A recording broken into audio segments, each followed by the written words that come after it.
এবং যেখান থেকে সে এসেছিল সেখানে তাকে সসম্মানে ফিরিয়ে দিয়ে আসা। সসম্মানের শব্দটা আমি ব্যবহার করলাম, বুঝেছো? বোঝা গেল? এইবার মজার বিষয় হচ্ছে, যে ব্যক্তি অন্য দেশ থেকে এসেছে সেও তার দায়িত্বভার আর নেবে না, বলবে না না এই আমার দেশের নাগরিক নয়।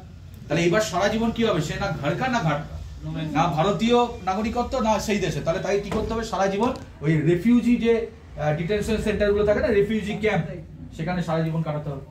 দুর্বিষহ জীবন, কোন রকম নাগরিকত্বের সুযোগ সুবিধা পাবে না। কি বললাম বুঝেছো? তাহলে এইটা কি হচ্ছে? এটা কি হলো? বঞ্চিত করা, অর্থাৎ অনৈতিক ভাবে, বেআইনি ভাবে যে কেউ যদি ভারতে প্রবেশ করে, ভারতের নাগরিকত্ব গ্রহণ করে এবং নাগরিকদের সুযোগ সুবিধাও সে ভোগ করছে, পরবর্তীকালে সরকারি প্রক্রিয়ায় ধরা পড়ে গেল, তাহলে তার থেকে সমস্ত অধিকার এবং নাগরিকত্ব কেড়ে নেওয়া হবে, বঞ্চিত করা হবে তাকে। কি বললাম বুঝেছো? করে তাকে কি করা হবে?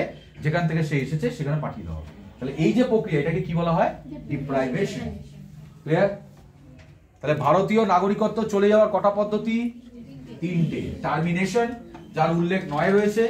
এছাড়া কি রয়েছে? রিনাউন্সিয়েশন আর ডিপ্রাইভেশন। ভারতীয় নাগরিকত্ব পাওয়ার কটা পদ্ধতি?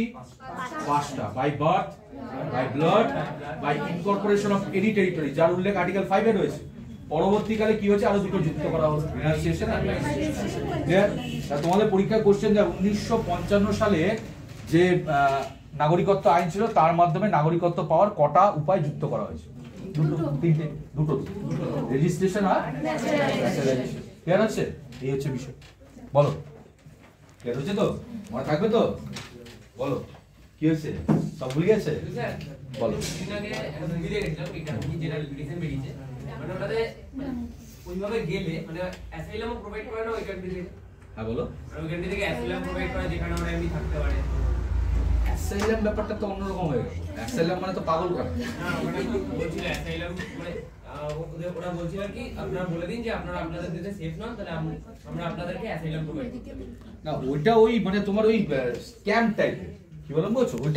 ওটা হচ্ছে কারোর ফেভারে থাকা, মানে কোনো রাষ্ট্র তোমাকে ফেভার করলো তাই।